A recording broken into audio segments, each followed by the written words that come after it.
No po, magluluto po tayo ngayon ng toge. Igisa po muna natin. Tapos, gawin natin siyang lumpia.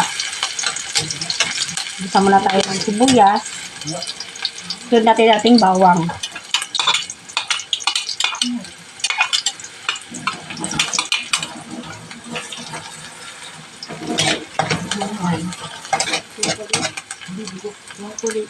Sunod po natin ating karne. Konti lang po yan. Pagpalasa lang po.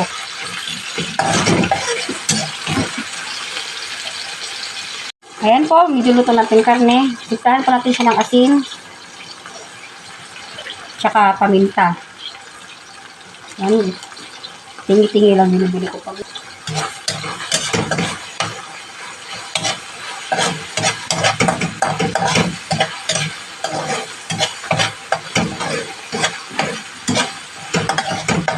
Tignan natin yan. Para sigurado po tayo magluto po yung karne natin, magdagdag lang po tayo ng kaunting tubig saka pakuluan para lutong-luto po yung karne natin. Kaunti lang po para kumulo lang siya. Ayan.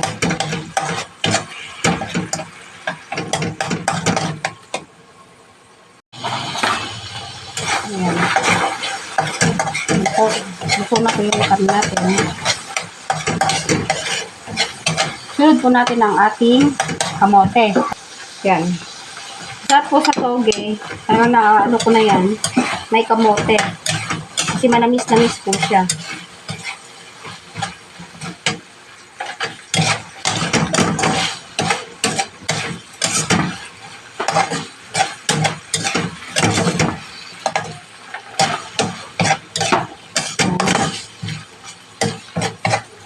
Lagyan natin siya ng kaunting toyo para magandang kulay.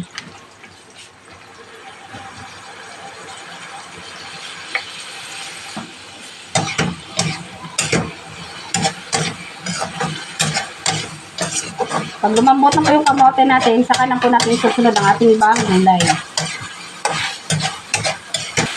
Yan.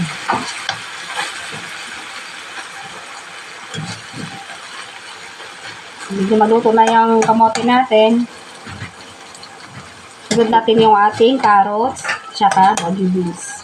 Isunod naman natin ang ating carrots, tsaka baggy beans. Sabay na natin yan.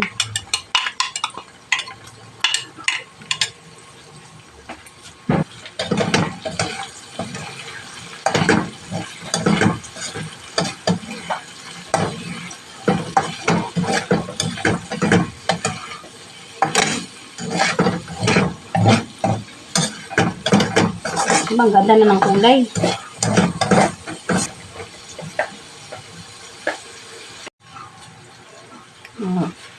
Ito naman po, sunod po natin ang ating sayote. Sayote kasi madali lang siya maluto. Gusto kasi sa sayote, yung medyo maluto siya kainin. Matubig kasi.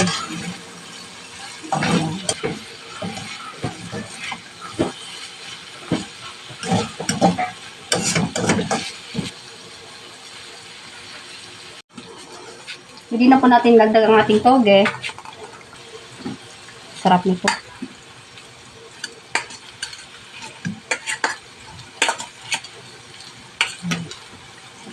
Yan, okay na yan. Ay, marami na yan.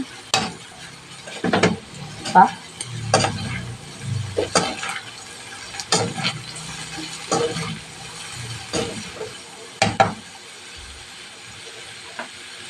Sabay na lang din natin tong ating repolyo. Yan. Diba? Kompleto na. Yan.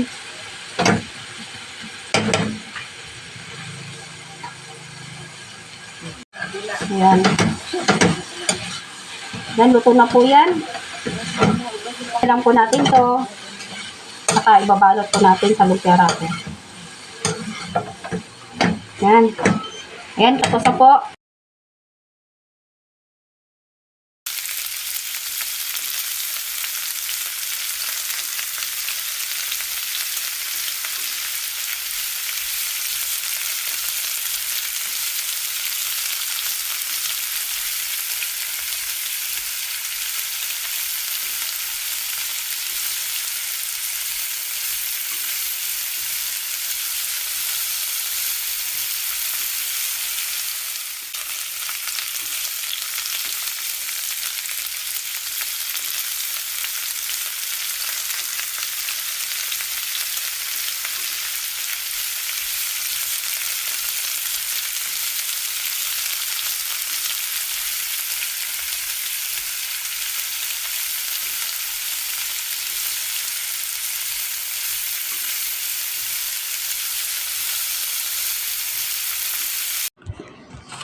po natin ating